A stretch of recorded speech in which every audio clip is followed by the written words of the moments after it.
ഞങ്ങൾ റോമിൽ ഓബ്ലേറ്റ്സ് of saint Joseph സന്യാസ സമൂഹത്തിൻ്റെ ജനറൽ ഹൗസിൽ അഭിയുടെ പിതാവ് സെബാസ്റ്റ്യൻ തെക്കത്തിശ്ശേരിൽ വിജയപുരം മെത്രാൻ അദ്ദേഹത്തെ സ്വീകരിക്കാനും അദ്ദേഹവുമായി സംസാരിക്കുവാനുള്ള ഒരവസരം ഉണ്ടായി. അഭിയുടെ പിതാവിന് വന്ദനം. ഈ ഒരു അവസരത്തിൽ പിതാവ് റോമിലേക്ക് വന്നത് പ്രധാനമായും പരിശുദ്ധ പിതാവിനെ നേരിൽ കാണുന്നതിനും അദ്ദേഹത്തിൻ്റെ അനുഗ്രഹാശകൾ സ്വീകരിക്കുന്നതിനും രൂപതയുടെ വളർച്ചയെക്കുറിച്ച് അദ്ദേഹവുമായി സംസാരിക്കുന്നതിന് ആണല്ലോ. ഇന്നലെ ആ ഒരവസരം സഫലമായി. അതേക്കുറിച്ച് രണ്ടു വാക്ക് പറയാം. ഞാൻ വളരെ സന്തോഷത്തോടുകൂടിയാണ് വന്നത്. അച്ഛൻ സൂചിപ്പിച്ചതുപോലെ പരിശുദ്ധാനെ കാണുക എന്നുള്ളതാണ് ഈ പ്രാവശ്യത്തെ വരവിൻ്റെ പ്രധാനമായ ഉദ്ദേശ്യം. ഞാൻ വരാനുള്ള ഡേറ്റ് തീരുമാനിച്ച ആ നിമിഷം മുതൽ പ്രത്യേകമായിട്ട് ഞാൻ പ്രാർത്ഥിക്കുന്നുണ്ടായിരുന്നു, പരിശുദ്ധാനെ കാണണം. അപ്പോൾ കാരണം ഇന്ന് ലോകത്തെ കീഴടക്കിയ ഒരു പരിശുദ്ധതാണ് നമുക്ക്. ഈ പരിശുദ്ധനെ തിരഞ്ഞെടുത്ത് കഴിഞ്ഞ ഉടനെ തന്നെ ലോകം സാക്ഷ്യപ്പെടുത്തി കത്തോലിക്ക സഭയിൽ പരിശുദ്ധാത്മാവുണ്ട് എന്ന്. കാരണം വലിയ ഒരു അപകടം പിടിച്ചൊരു സാഹചര്യത്തിലാണ് ഈ കോൺക്ലേവ് നടന്നത്.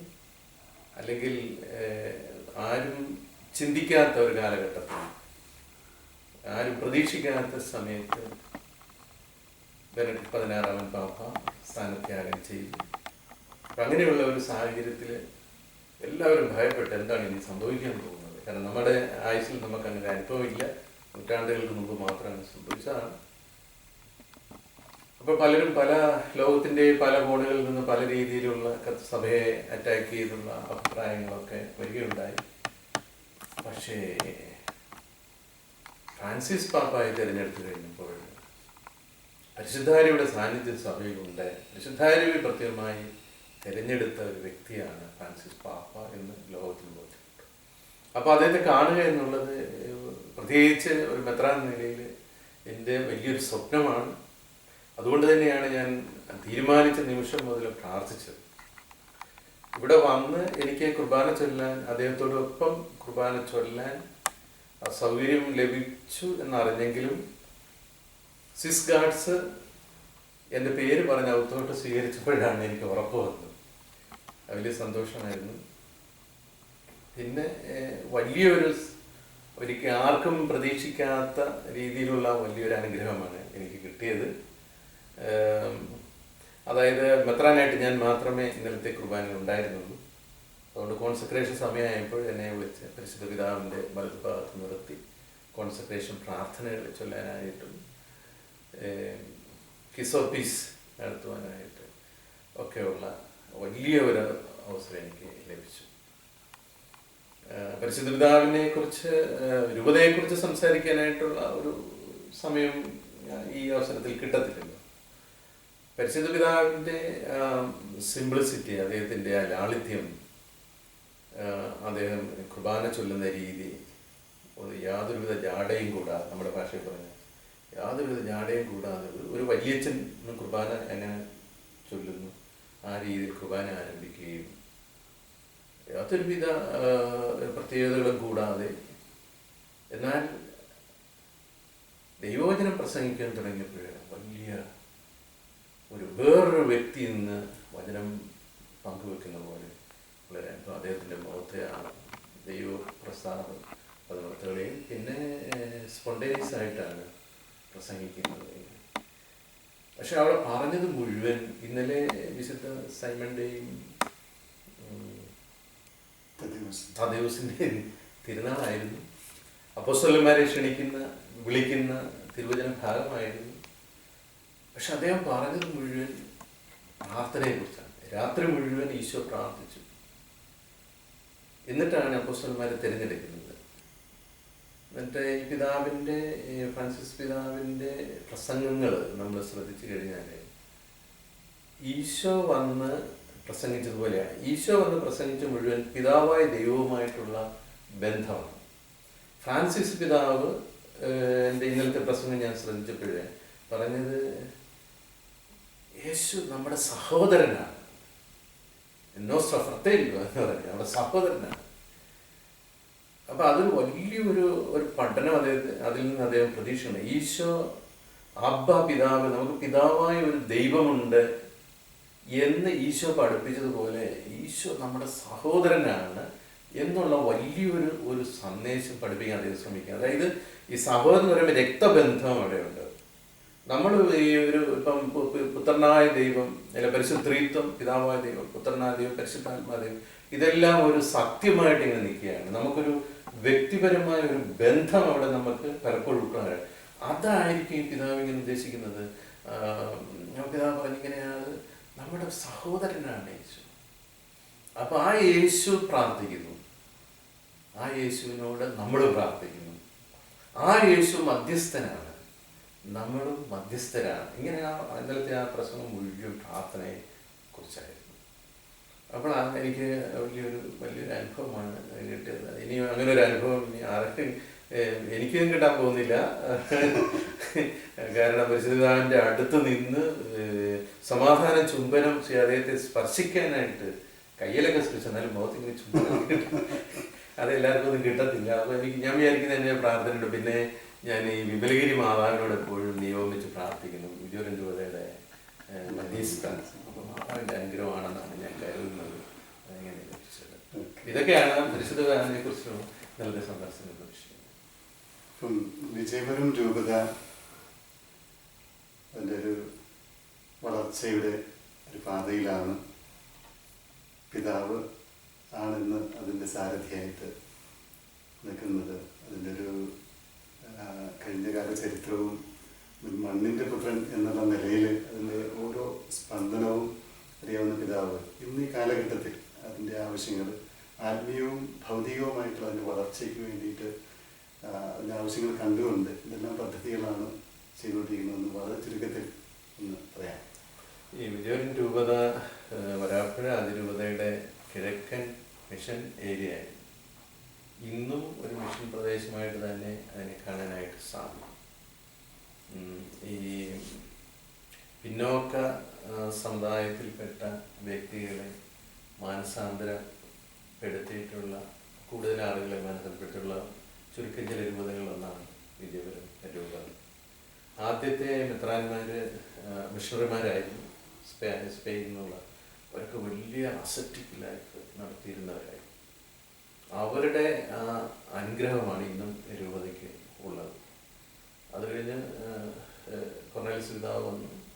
അദ്ദേഹമാണ് ഈ ഒത്തിരി സിസ്റ്റമാറ്റിക്കായിട്ട് ഒരു കാലത്ത് കേരളത്തിലെ സോഷ്യൽ സർവീസ് സൊസൈറ്റിയിൽ സിസ്റ്റമാറ്റിക്കായിട്ട് രജിസ്റ്റർ ചെയ്ത് പ്രവർത്തിച്ചിരുന്ന ഒരു society VSS Vijayapuram social service. അപ്പോൾ അദ്ദേഹം സിസ്റ്റമായിട്ട് പ്രവർത്തിച്ചു. അത് കഴിഞ്ഞിട്ട് വന്ന പിതാവ് വളരെ ഊർജ്ജസ്വലനായിട്ട് ഒത്തിരി വികസന പ്രവർത്തനങ്ങൾ അദ്ദേഹം ചെയ്തു. അത് കഴിഞ്ഞിട്ടാണ് ഞാൻ ഇവരുടെ മുമ്പിൽ ആരുമല്ല. പക്ഷെ അവർ ചെയ്ത കാര്യങ്ങൾ മുന്നോട്ട് കൊണ്ടുപോകുക, അതാണ് ഞാൻ പ്രധാനമായും കാണുന്നത്. പിന്നെ എനിക്കുള്ള ഒരു ബോധ്യം എപ്പോഴും ഞങ്ങളുടെ ജനം എല്ലാം പാവപ്പെട്ടവരാണ്. 80% കൂലിക്കാരാണ്. 20% ഉള്ള കുറച്ച് ഗവൺമെൻറ് ഉദ്യോഗം ഒക്കെയുള്ളത്. പക്ഷെ അതൊരു നല്ല വിശ്വാസം ഒക്കെയുള്ളവരാണ്. ഞങ്ങൾക്ക് വലിയ പ്രോജക്റ്റുകളൊക്കെ ഇട്ടൊന്നും ചെയ്യാനായിട്ടുള്ള ആംബിയർ ഉണ്ടെന്ന് ഞാൻ വിശ്വസിക്കുന്നില്ല. എൻ്റെ വ്യക്തിപരമായ ബോധ്യവും ഒരു രൂപത അധ്യക്ഷൻ എന്ന നിലയിൽ ആധ്യാത്മിക ഉന്നമനത്തിന് പ്രാധാന്യം കൊടുക്കുക എന്നുള്ളത്. പക്ഷെ ഒരു ജനം ആധ്യാത്മികമായിട്ട് വളരണമെങ്കിൽ അവർക്ക് ഈ ഭൗതികമായ വളർച്ചയും അത്യാവശ്യമാണ്. പ്രത്യേകിച്ച് ഞങ്ങളുടെ ജനം വിദ്യാഭ്യാസപരമായ രംഗത്ത് വളരെ പിന്നോക്കം നിൽക്കുന്നു. അപ്പോൾ ഈ കോളേജ് ഇല്ലാത്തതിൻ്റെയും ഒക്കെ ഒത്തിരി പ്രശ്നങ്ങൾ ഞങ്ങളുടെ ജനം അനുഭവിക്കുന്നുണ്ട്. അപ്പോൾ അതുകൊണ്ട് പ്രധാനമായും ലക്ഷ്യം വെക്കുന്നത് ഈ കുട്ടികളെ പഠിപ്പിക്കുക എന്നുള്ളതാണ്. അവർ പഠിപ്പിച്ച് ഉന്നത നിലയിലേക്ക് വരിക എന്നുള്ളതാണ്. ഇന്നത്തെ നമ്മുടെ കേരളത്തിലെ അന്തരീക്ഷം എന്ന് പറയുന്നത് കൈക്കുള്ളവൻ കാര്യക്കാരൻ എന്നുള്ളതാണ്. അവിടെ പാവപ്പെട്ടവനെന്നോ അല്ലെങ്കിൽ പിന്നോക്ക അവസ്ഥയിലുള്ളോ ഒന്നും വ്യത്യാസമില്ല. കഴിവ് ആർക്കുണ്ടോ അവനെ തേടി ജോലികൾ വരും. നല്ലൊരു ജോലി ഇല്ലാത്തവന് കേരളത്തിൽ ജീവിക്കാൻ പറ്റില്ല. അങ്ങനത്തെ ഒരു സാഹചര്യമാണ്. ഇപ്പോൾ ബിജുവരൻ രൂപതയുടെ ജനങ്ങളുടെ വളർച്ച എന്ന് പറയുന്നത് വിദ്യാഭ്യാസപരമായ ഉന്നത നിലവാരത്തിലേക്ക് അവരെ കൊണ്ടുവരികയാണ്. അപ്പോൾ അങ്ങനെ കൊണ്ടുവരണമെങ്കിൽ മറ്റുള്ള രൂപതകളെ പോലെ കോളേജുകളും യൂണിവേഴ്സിറ്റികളും ഒക്കെ തുടങ്ങി ചെയ്യാനായിട്ട് വിദ്യാർത്ഥികൾക്ക് സാധിക്കുമെന്നുള്ള കാര്യം എനിക്ക് ഇതിലിപ്പോഴും പല ഉറപ്പില്ല. അതേസമയത്ത് പല രീതിയിലെ ഈ കുട്ടികളെ പഠിക്കാനായിട്ട് സ്പോൺസർഷിപ്പ് പദ്ധതികൾ, ഈ പഠിക്കാൻ കഴിവുള്ള കുട്ടികളെ കൂടുതൽ പ്രോത്സാഹിപ്പിച്ച് അവരെ പഠിപ്പിച്ച് ഉന്നതത്തിലേക്ക് കൊണ്ടുവരിക, അങ്ങനെയൊക്കെയുള്ള പദ്ധതികളാണ് എൻ്റെ മനസ്സിലുള്ളത് ഞാൻ ചെയ്തുകൊണ്ടിരിക്കുന്നത്. കൂടുതലായിട്ടും ഞാൻ മെത്രാനായി കഴിഞ്ഞത് ശ്രദ്ധിക്കുന്നത് ഈ ആധ്യാത്മിക മേഖലയിലുള്ള വളർച്ചയാണ് കൂടുതലും ശ്രദ്ധിക്കുന്നത്. പ്രത്യേകിച്ച് വൈദികരുടെ ആധ്യാത്മിക, മെത്രാൻ്റെയും വൈദികരുടെയും മെത്രാൻ വൈദികരും ആധ്യാത്മികമായിട്ട് വരുന്നില്ലെങ്കിൽ ഭൗതികമായ ഈ കാര്യങ്ങൾ കെട്ടിപ്പടുത്തിട്ടൊന്നും നേടാൻ പോകുന്നില്ല. കാരണം ജനത്തിന് വേണ്ടത് ദൈവത്തെയാണ്. ഭൗതികമായ വസ്തുക്കൾക്ക് ദൈവത്തെ കൊടുക്കാൻ പറ്റുമെന്ന് ഞാൻ വിശ്വസിക്കുന്നില്ല. അത് തന്നെയാണ് കർത്താവ് എല്ലാം ഉപേക്ഷിച്ച് ദരിദ്രനായിട്ട് കാലിത്തൊഴുത്തിൽ പിറന്നതിൻ്റെ ഉദ്ദേശം തന്നെ അതാണ്. അപ്പോൾ ആ ചൈതന്യം ഉൾക്കൊണ്ടുകൊണ്ട് നമ്മൾ പ്രവർത്തിക്കണം. അതേ സമയത്ത് നേരെ നിന്നിട്ട് വേണം അഭ്യാസം കാണിക്കാൻ. അപ്പോൾ ആ രീതിയിൽ നിലത്ത് കിടക്കുന്നവനെ ഉയർത്തിക്കൊണ്ട് വരിക, അതിനുള്ള ആരോഗ്യവും അതിനുള്ള അവസരവും, നല്ല ഭവനങ്ങൾ ഉണ്ടാക്കി കൊടുക്കണം, ഭവനങ്ങൾ ഉണ്ടാക്കണം, ജീവിത മാർഗങ്ങൾ കണ്ടെത്തണം. ഇതെല്ലാം ഒത്തിരി ബേസിക് നീഡ്സ് കണ്ടെത്തുക എന്നുള്ളതാണ് ജോലിയുടെ മെത്രാൻ എന്ന നിലയിലെ എൻ്റെ ഏറ്റവും വലിയ മെത്രാൻ. പാർപ്പിടമില്ലാത്തവരുന്നുണ്ട്, ടോയ്ലറ്റ് ഫെസിലിറ്റീസ് ഇല്ലാത്തവരുണ്ട്, വസ്ത്രം ആവശ്യത്തിന് ധരിക്കാനുള്ള സാമ്പത്തികം ഇല്ലാത്തവരുണ്ട്. പക്ഷെ അവർക്കൊക്കെ ഈ ഇന്നത്തെ നമ്മുടെ കേരളത്തിലെ ഈ വലിയ സ്പീഡാണ് ഈ മനുഷ്യരുടെ ഭൗതിക വളർച്ച. അതിൻ്റെ മുന്നിൽ ഈ ദരിദ്രർക്ക് പിടിച്ചു നിൽക്കാൻ പറ്റാത്ത ഒരു കാലഘട്ടമാണ്. അപ്പോൾ അതുകൊണ്ട് അങ്ങനെയുള്ളിടത്ത് വലിയ സപ്പോർട്ടായിട്ട് മെത്രാനും വൈദികരും നിൽക്കേണ്ടതാണ്. ഈ ജനത്തെ, അല്ലെങ്കിൽ അവർക്കൊന്നും ചെയ്യാൻ മേലാത്ത ഒരു അവസരത്തിലേക്ക് അവർ ഏതും സ്വീകരിക്കാനായിട്ട് തയ്യാറാകും. അവിടെ നമുക്ക് അവർക്ക് പ്രത്യാശ കൊടുക്കാനായിട്ട് കഴിയണം. ഞങ്ങൾ വളരെ സിസ്റ്റമാറ്റിക്കായിട്ട് ഇങ്ങനെ വൈദികർ, ഞങ്ങൾ 3 മാസത്തിൽ ഒരിക്കലും വൈദികർ ഒരുമിച്ച് കൂടും. രൂപതയുടെ ഭാവി പരിപാടികൾ എന്താണ്, അങ്ങനെ ഒരു സിസ്റ്റമാറ്റിക്കായിട്ടുള്ള ഒരു പോക്കാണ് ചെയ്തുകൊണ്ടിരിക്കുന്നത്. ഒരു ചോദ്യം കൂടെ ചോദിക്കാൻ ആഗ്രഹിക്കണം. കേരള മെത്രാൻ സമിതി അങ്ങേക്കുള്ള ഉത്തരവാദിത്വം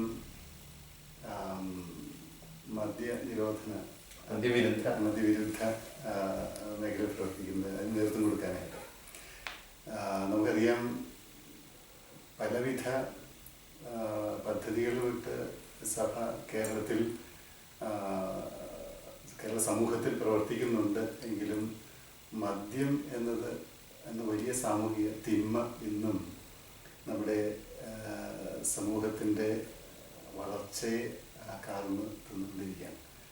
അതിൽ നമ്മൾ സഭാ മക്കളായ പലരും തന്നെ അതിന് അടിമകളായി പോകുന്ന വലിയ ശോചനീയമായിട്ടുള്ളൊരവസ്ഥ ഉണ്ട്. അപ്പം ഇതിൻ്റെ പ്രത്യേകിച്ച് നമ്മുടെ യുവാക്കൾ ഈ തിന്മയിലേക്ക് പോകാതിരിക്കാതെ അതിനെ പ്രതിരോധിച്ച് നിൽക്കുന്നതിനും ഇതിനടിമകളായിപ്പോയവരെ അതിൽ നിന്ന് പിന്തിരിപ്പിച്ച് അവരെ ഒരു ഹീലിംഗ് അനുഭവത്തിലേക്ക് കൊണ്ടുവരുന്നതിനും ആയിട്ട് പിതാവും ചേർന്നുള്ള ഈ സഹപ്രവർത്തകരും ചെയ്തുകൊണ്ടിരിക്കുന്ന പ്രവർത്തനങ്ങളെ കുറിച്ചുകൂടെ ഒന്ന് പറയാം. ഞാൻ വളരെ ഏറ്റവും അവശ്യം നിറവേറ്റേണ്ട ഒരു ശുശ്രൂഷയാണ് ഈ മദ്യവിരുദ്ധ ലഹരി വിരുദ്ധ പരിപാടി. കാരണം കേരളത്തിൽ കത്തോലിക്ക സഭയും മറ്റ് സഭകളും ഗവൺമെൻറ്റും ധാരാളം പദ്ധതികൾ ആവിഷ്കരിച്ച് നടപ്പാക്കാനായിട്ട് ശ്രമിക്കുമ്പോൾ ഇന്നും നമ്മുടെ നാട്ടിലെ ദരിദ്രരായിട്ട് തന്നെ നിലകൊള്ളും. അതിന് പ്രധാനമായ ഒരു കാരണം ഈ പുരുഷന്മാരുടെ മദ്യമാണ്. പുരുഷന്മാരുടെ മദ്യപാനം എന്ന് പറയുന്നത് കേരളത്തിലെ സ്ത്രീകൾ മദ്യപിക്കുന്ന സ്ത്രീകളുടെ സംഖ്യയും വർദ്ധിച്ചുകൊണ്ട് ഇരിക്കുകയാണ്. അപ്പോൾ ഒരു 12 വർഷം മുമ്പാണ് ഇത് ഒരു വലിയ വിപത്താണ് തിരിച്ചറിഞ്ഞുകൊണ്ട് ഈ temperance commission, KCBC Kerala bishops commission എടുക്കുന്നത്. അപ്പോൾ ഇതിപ്പോൾ 2 ടേമായിട്ട് ഇതിൻ്റെ ഉത്തരവാദിത്തം ഞാൻ വഹിച്ചുകൊണ്ടിരിക്കുകയാണ്. അപ്പോൾ നമ്മൾ ചെയ്യുന്നത് എല്ലാ രൂപതയിലും ഈ മദ്യവിരുദ്ധ സമിതികളുണ്ട്, എല്ലാ ഇടവകളിലും അതിൻ്റെ യൂണിറ്റ് ഉണ്ടാകും. അപ്പോൾ ഈ കഴിഞ്ഞ വർഷം ഈ KCBC മദ്യവിരുദ്ധ സമിതിയുടെ ഒരു നിയമാവലി നമ്മൾ എല്ലാ മെത്രാന്മാരും കൂടെ അംഗീകരിച്ച് പുറത്തിറക്കിയിട്ടുണ്ട്. അപ്പം അതിൽ ഈ തിന്മ പൂർണ്ണമായിട്ട് ഉന്മൂലനം ചെയ്യാനായിട്ടുള്ള ക്രിയാത്മകമായ പരിപാടികൾ നയാമികമായിട്ട് രൂപപ്പെടുത്തി അത് കൊടുക്കുക. അത് വലിയൊരു നേട്ടമായിട്ടാണ് എല്ലാവരും കാണുന്നത്. മറ്റിങ്ങനെ മദ്യവിരുദ്ധ സമിതിയുണ്ട്, എന്താണ് നിങ്ങളുടെ അജണ്ട, എന്താണ് നിങ്ങൾക്ക് ചെയ്യാനോ എന്നൊക്കെ ഇങ്ങനെ ചോദിക്കും. അപ്പോൾ നമ്മൾ ഈ ഒരു സംഗതി എന്ന് പറയുന്നത്, ഇപ്പോൾ അച്ഛൻ കുട്ടികളുടെ കാര്യം പറഞ്ഞു, ഈ നമ്മൾ ശ്രദ്ധിക്കേണ്ടത് കൂടുതലും കുട്ടികളെയാണ്. ഈ മദ്യത്തിനും ലഹരിക്കും അടിമകളായവരെ രക്ഷപ്പെടുത്താൻ വലിയ പ്രയാസമാണ്. അവരെ റീഹാബിലിറ്റേറ്റ് ചെയ്യുക, അതിനുള്ള റീഹാബിലിറ്റേഷൻ സെൻറ്റേഴ്സ് നമ്മുടെ മിക്കവാറും രൂപതകളിലുണ്ട്. ധാരാളം സെൻറ്റേഴ്സ് ഇന്ന് ഈ മദ്യപാനികളെയും മയക്കുമരുന്ന് അടിമകളാകുന്നവരെ റീഹാബിലിറ്റേറ്റ് ചെയ്യാൻ. ഇപ്പോൾ വിജയപുരം രൂപതയിൽ അച്ഛന്മാരുടെ മീറ്റിങ്ങിൽ ആവശ്യപ്പെട്ട ഒരു കാര്യം ഇതാണ്, റീഹാബിലിറ്റേറ്റ് ചെയ്യാൻ. പക്ഷേ പ്രിവെൻഷനാണ് ഏറ്റവും ആവശ്യമാണ്. അപ്പോൾ എല്ലാവരും ഇന്ന് ആവശ്യപ്പെടുന്നത് ഇത് കുഞ്ഞുങ്ങൾക്ക് ഇതൊരു തിന്മയാണെന്നുള്ള ഒരു അറിവ് പകർന്നു കൊടുക്കും. ഇപ്പോൾ കുഞ്ഞുങ്ങൾക്ക് ഇതൊരു തിന്മയാണെന്ന് ഉള്ള ഒരു അറിവില്ല. ഇത് മാതാപിതാക്കൾ ചെയ്യുന്ന വലിയൊരു ഫാഷൻ, അതിനെ അനുകരിക്കുക എന്നൊക്കെ വേണം. അതുകൊണ്ട് നമ്മൾ പ്രധാനമായും ഈ കേരള KCBC മദ്യവിരുദ്ധ സമിതി ചെയ്യുന്നത് പ്രധാനമായും ഈ ബോധവൽക്കരണമാണ്. ഇതൊരു തിന്മയാണ്, ഇതൊരു വിപത്താണ്, ഇത് ഉന്മൂലനം ചെയ്യണം എന്ന് ശക്തമായിട്ട് ഈ സന്ദേശം കൊടുക്കുക. അപ്പോൾ ഈ ആരംഭകാലത്ത്, പ്രത്യേകിച്ച് ഞാൻ 4-5 വർഷമായുള്ളൂ ഞാൻ ഇതിൻ്റെ ഉത്തരവാദിത്തം എടുത്തിട്ട്, പക്ഷെ ആ സമയത്തൊക്കെയും ഏറ്റവും കൂടുതൽ ഈ ഒരു ശുശ്രൂഷ സംശയാസ്പദം നോക്കിയിരുന്നത് നമ്മുടെ വൈദികരെ. കാരണം ഇത് നടക്കാൻ പോകുന്നില്ല. ഇത് കാരണം എല്ലാവരും മദ്യപാനികളാണ്, മദ്യം കുടിക്കുക എന്നുള്ളൊരു ആവശ്യമാണ് മനുഷ്യരുടെ എന്നൊക്കെയുള്ളത്. പക്ഷെ ഇപ്പോഴും വൈദികര്, ഒരു നല്ല ശതമാനം വൈദികരും ഈ മദ്യവിരുദ്ധ പരിപാടികളോട് സഹകരിക്കാൻ തുടങ്ങി. അതാണ് ഇതിൻ്റെ ഒരു വിജയമായിട്ട് കാണുന്നത്. അറ്റ്ലീസ്റ്റ് ഇതൊരു തിന്മയാണ്, അത് നമുക്ക് പ്രവർത്തിക്കണം നമ്മുടെ ഇടവകളിലൊക്കെ. അപ്പോൾ അത് വലിയൊരു ഈ മദ്യവിരുദ്ധ സമിതിയുടെ വലിയൊരു നേട്ടമായിട്ടാണ് ഞാൻ ഇതിനെ കാണുന്നത്. കാരണം വൈദികര് ഇതിനെ ഒരു തിന്മയായിട്ട് കാണുകയാണെങ്കിൽ തീർച്ചയായിട്ടും അവർ ഇത് പ്രവർത്തിക്കും. വൈദികരാണല്ലോ ഈ ജനങ്ങളുടെ ഇടയിൽ നേരിട്ട് ഇമ്മീഡിയറ്റ് ആയിട്ട് മദ്യവിരുദ്ധ സമിതികൾ ഇമ്മീഡിയറ്റ് ആയിട്ട്. അപ്പം അതുകൊണ്ട് അത് വൈദികർ, നല്ല ശതമാനം വൈദികരും സിസ്റ്റേഴ്സും ഈ ശുശ്രൂഷ ഏറ്റെടുത്തത് തന്നെ ഒരു വലിയ നേട്ടമാണ്. അപ്പം നമ്മൾ ഒന്ന് ചെയ്യുന്നത് നമ്മൾ ബോധവൽക്കരണം ചെയ്യണം. പിന്നെ രണ്ടാമത് നമ്മൾ ചെയ്യുന്ന പറയുന്നത് ഇതിൻ്റെ ഈ അവൈലബിലിറ്റി കുറയ്ക്കുക എന്നുള്ളത്. ഗവൺമെൻറ്, അതുകൊണ്ടാണ് നമ്മൾ ഗവൺമെൻറ്റിനോട് എപ്പോഴും ഫൈറ്റ് ചെയ്യേണ്ടി വരുന്നത്.